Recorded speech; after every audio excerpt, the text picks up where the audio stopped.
जय श्री कृष्णा। राधे राधे। आपके अपने लॉर्ड कृष्ण भजन चैनल पर आप सभी का स्वागत है। श्री महाकाली स्तोत्रम। श्री गणेशाय नमः।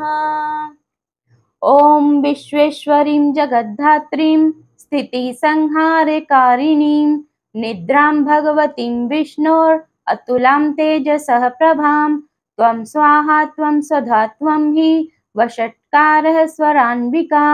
सुधा त्वमक्षरे नित्ये त्रिधा मात्रात्मिका स्थिता अर्थमात्रा स्थिता नित्या यानुच्चार्या विशेषतः त्वमेव संध्या सावित्री त्वं देवी जननी परा त्वयैतद्धारयते विश्वं त्वयैतत्सृज्यते जगत् त्वयैतत्पालयते देवी त्वमत्स्यन्ते च सर्वदा विसृष्टौ सृष्टिरूपा त्वं स्थितिरूपा च पालने तथा संहृतिरूपान्ते जगतोऽस्य जगन्मये महाविद्या महामाया महामेधा महास्मृतिः महामोहा च भवति महादेवी महेश्वरी प्रकृतिस्त्वं च सर्वस्य गुणत्रय विभाविनी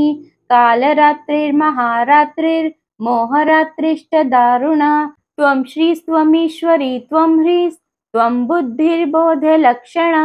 लज्जा पुष्टिस्तथा तुष्टिः त्वं शान्तिः क्षान्तिरेव च खड्गिनी शूलिनी घोरा गदिनी चक्रिणी तथा शङ्किनी चापिनी बाणा भुषुण्डी परिघायुधा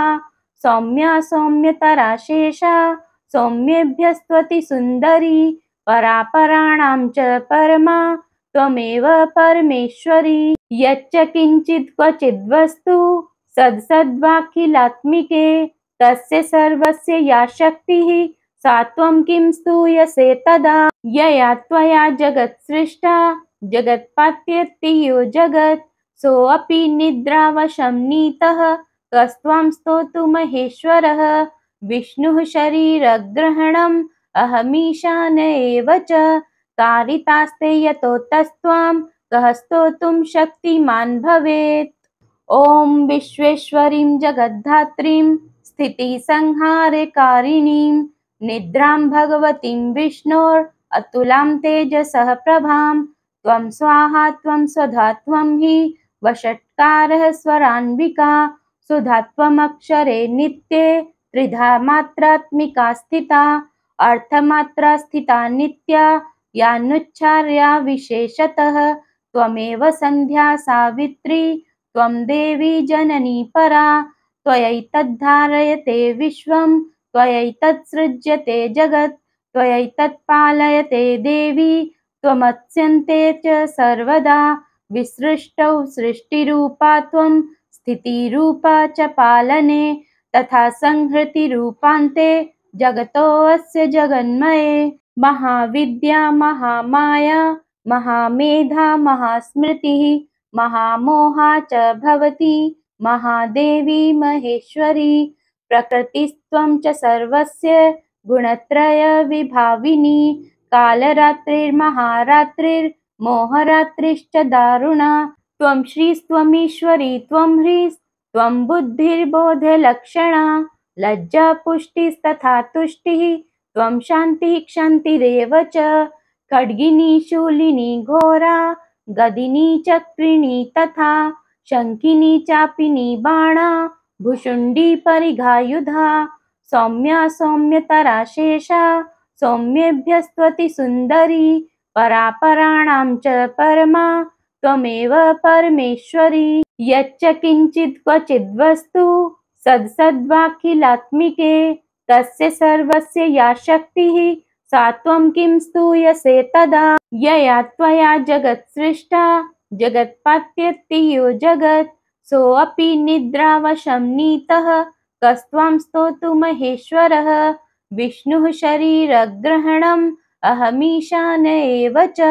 कारितास्ते यतो तस्त्वां कः स्तोतुं शक्तिमान् भवेत्। ॐ विश्वेश्वरीं जगद्धात्रीं स्थितिसंहारकारिणीं निद्रां भगवतीं विष्णोर् अतुलां तेजसः प्रभां त्वं स्वाहा त्वं सदा त्वं हि वषट्कारः स्वरान्विका सुधा त्वमक्षरे नित्ये त्रिधा मात्रात्मिका स्थिता अर्थमात्रा स्थिता नित्या यानुच्चार्या विशेषतः त्वमेव संध्या सावित्री त्वं देवी जननी परा त्वयैतद्धारयते विश्वं त्वयैतत्सृज्यते जगत् त्वयैतत्पालयते देवी त्वमत्स्यन्ते च सर्वदा विसृष्टौ सृष्टिरूपा त्वं स्थितिरूपा च पालने तथा संहृतिरूपान्ते जगतोऽस्य जगन्मये महाविद्या महामाया महामेधा महास्मृतिः महामोहा च भवति महादेवी महेश्वरी प्रकृतिस्त्वं च सर्वस्य गुणत्रय विभाविनी कालरात्रिर्महारात्रिर्मोहरात्रिश्च दारुणा त्वं श्रीस्त्वमीश्वरी त्वं ह्रीस्त्वं बुद्धिर्बोधलक्षणा लज्जा पुष्टिस्तथा तुष्टिः त्वं शान्तिः क्षान्तिरेव च खड्गिनी शूलिनी घोरा गदिनी चक्रिणी तथा शङ्किनी चापिनी बाणा भुषुण्डी परिघायुधा सौम्या सौम्यतरा शेषा